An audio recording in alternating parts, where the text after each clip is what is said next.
இன்னைக்கு மதுரைன்னா ஏதென்ஸுக்கு ஈக்குவலா கோயில் நகரமா மாத்தி வச்சிருக்காரு. அது மதுரை மட்டுமல்ல, எல்லா தமிழகத்துல இன்னைக்கு எல்லா கோவில்களும் பார்த்தீங்கன்னா, நாயக்க மன்னர்களால் கட்டப்பட்டது. அடித்தளம் வேணா போட்டிருந்திருக்கலாம். பாண்டிய மன்னர்கள் அவங்க போட்டிருக்கலாம். மீனாட்சி அம்மன் கோயில் கூட அவங்க அடித்தளம் போட்டதுதான்.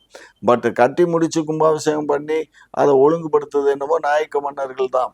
அதுலயும் எக்ஸ்பெஷலி திருமலை நாயக்கர் என்ன பண்ணாரு, ஒவ்வொரு தெருக்களுக்கும் கூட ஃபார்ம் பண்ணி அந்த தெருக்களை வந்து தமிழ் மாதங்களுடைய பெயரை வச்சாரு.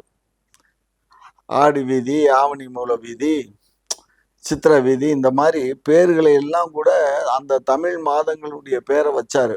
அதே மாதிரி ஒவ்வொரு மாதங்களும் வந்து இறை வழிபாடு இருக்கணுங்கிறதுக்காக அது தேரோணும் வீதிகளை அமைச்சு அந்த காலத்திலேயே, இன்றைக்கு ஆர்கிடெக்ட் இருக்கான், ஆர்கிடெக்ட் இல்லாத காலத்திலேயே தேரோடும் வீதிகளை அமைச்சு ஒவ்வொரு மாதத்திலையும் ஒவ்வொரு விழாக்களையும் உண்டு பண்ணி எங்கேயோ நடந்துகிட்டு இருந்த ஆத்துல அலறு இறங்குற வைபவத்தை இங்க கொண்டுட்டு வந்து நம்ம கோரிப்பாளையம் அந்த ரிவர்ல கொண்டுட்டு வந்து அங்க வந்து இறங்குற மாதிரி ஒரு நிகழ்ச்சியை நடத்தி வைணவத்தையும் சிவத்தையும் ஒன்று சேர்த்து எல்லாம் ஒன்று தான், தமிழும் தெலுங்கும் ஒன்று தான் அப்படிங்கிற மாதிரி அன்றைக்கு வந்து இந்த சிவனையும் விஷ்ணுவையும் ஒன்று அப்படின்னு இணைச்சு வச்சு பண்ணார். அதோட இன்னும் எக்ஸ்பெஷலி முஸ்லிமையும் கூட சேர்த்துக்கிட்டாரு.